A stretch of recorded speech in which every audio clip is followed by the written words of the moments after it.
All right, you're still watching Ways Now. On February 16th each year, National Almond Day recognizes the versatile and healthful almond. This delicious nut is native to the Middle East and thrives in warm, dry climates with mild winter. The day celebrates the benefits and uses of almond, whether you are eating them by themselves, using almond milk, pasta, flour, butter, oil, or meals. Almonds offer a very delicious flavor along with many healthy benefits. Almonds are one of the most heart-healthy foods on the market, packed with vitamin E, magnesium, and fiber. So, it's Almond Day, people. Almond has been saving my life since 1950. You know, I am lactose intolerant. Yeah, you said so. I tried coconut milk, it wasn't working for me. It was too oily for my taste. But almond does me well, but the challenge is the thing is expensive. It hurts. So when I'm eating my cereal, I'm calculating. You're thinking of the money. So if I have somebody that can give me almond or credit, I'll be paying small, I will take it. You know, so almond milk is quite expensive. And you know the sad thing about the thing is because of the epileptic power situation, diesel is high. So we now in our home we try to ration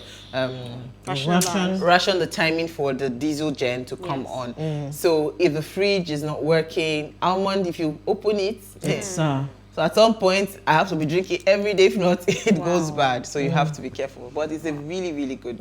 I take the nuts. I love the nuts. I love the nuts. Yes. I take the milk. I take the nuts. I take everything almond. That's probably one of the few nuts that I can tolerate. I don't do too well with groundnuts, but almond, cashew, those are my favorite. Pistachio. I can tolerate all the nuts. How you think, no, my darling? It's already that granite. We see the pimple, we continue. Everyone else in my house, I mean, is into groundnuts, but I'm not very. No, I'm a nut person. Any nut I take actually. So please, I'm not discriminating. now you know. You can almonds. You can send me some almonds. All right. So who are we starting with? Let me start because normally I don't think you were able to quickly rustle up a story for. Well, I did have something that I heard in the news that was quite disturbing. And it was, you know, when you were talking about credit and how difficult things are in society. I remember the story that I heard in the news this morning about a young man who went to the filling station to get fuel. I heard that. So, you know, somebody else tried to beat him, maybe because he felt his car was bigger or whatever. A truck, and he was trying to get fuel, and suddenly he got upset. He got upset. Frustrated. He got some fuel.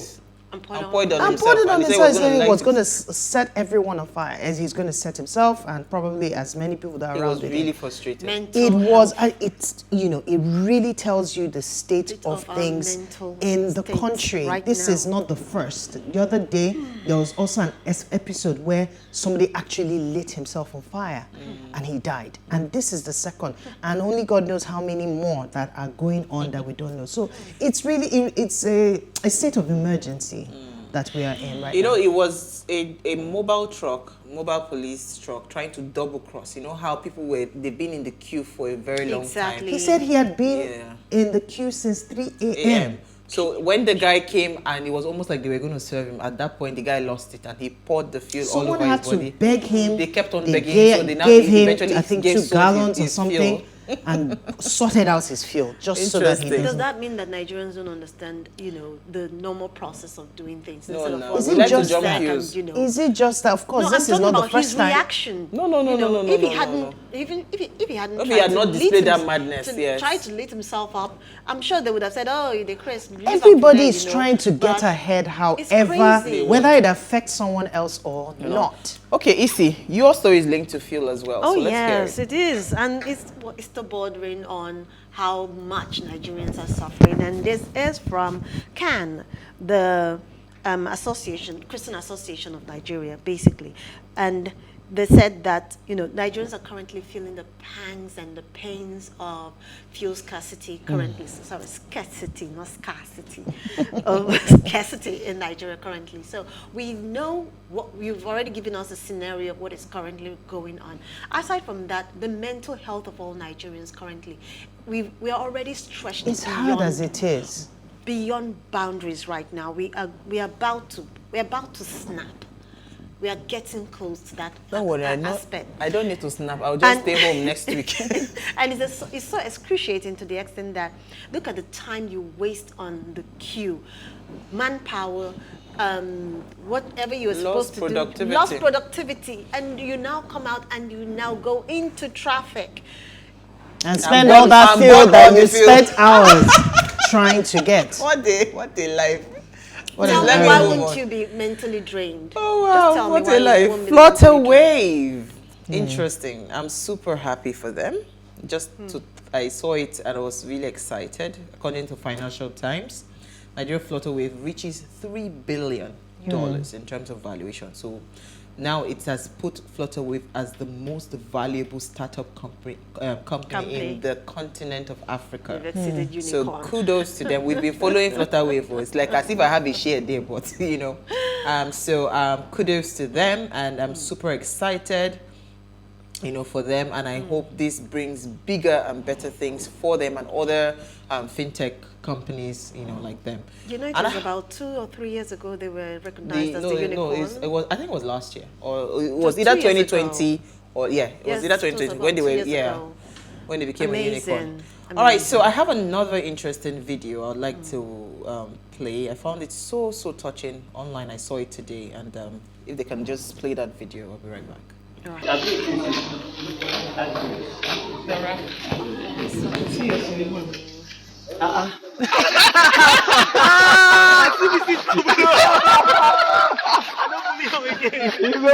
don't believe. I did now. Oh, artist now. Oh man. You know who? I've been seriously, man. I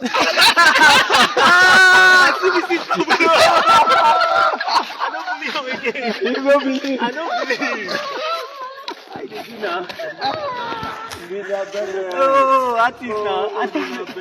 Oh man. You know who? All right, for those wondering what that video was, it was University of Jos, the alumni. Yes. They actually reunited with their former classmate Hilary Mina Bellem, who became mentally unstable. I think they said he was defending his. He was just about to go in for his defense for his master's degree. Yes. So they have checked him into a Port Harcourt treatment center. Hopefully, by God's grace, they are keeping their fingers crossed that he will come out and he will be a lot more better. I would really want to know why. Was it the pressure of the defense for his master's program? Was it the pressure on reading? What would have caused it? Was it drugs?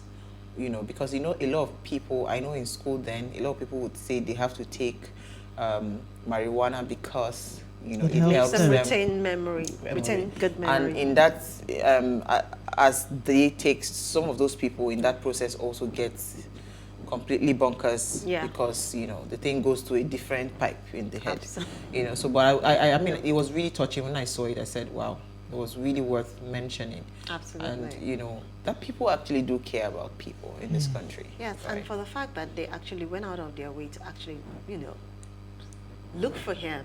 I mean, he was supposed to have been in Jos, but they found him in Port Harcourt. So I think, you know, there is no end to humanity. We can go as much as, you know, saying that things are bad, things. Once it comes back to being humane, you know, it takes nothing to be kind. You never know what the person is the other person beside you is going through. So I think it's commendable what they've done, you know, looking out for the young man. And I'm also thinking, where is the family, immediate family of this young man as well? That they leave him to, you know, roam the streets and end up in Port Harcourt or something. I'm so happy. I mean, but it was so touching. the key thing is they decided to actually leave and you know, him you would think that because of the way he's looking, you want to stay far away from him. They were hugging him. But it's obvious that he's not really deranged because he's so able to interact with them. So that's what I'm saying. He's able to interact with them. So that's what I'm saying, that there must have been something that triggered that instability, the mental instability. So it might have been drugs. There are too many factors in Nigeria to to have triggered Omo. such a state. Because he was at For the someone eve of who his is- master's Who degree is in reading, defense. who is doing eve a of master's program? Yeah, so it's not like he's a dullard. I mean, he must have been very brilliant. That's looking at it logically. If you know want what? to look at it Nigerianly, to say, oh, they did The something words to him. pressed his Oh, buttons that's in true. the village. Why do you guys, the village everybody have to people take it actually- spiritual? No, well, You know what, Nigerians let's- are very religious, so they will always take it down that route. So Right? you have to look at it logically and Nigerianically. It's true. I didn't even think about that at all. I did. On that note, we'll take a break. When we come back from the break, we want to discuss credit. Stay with us. We'll be right back.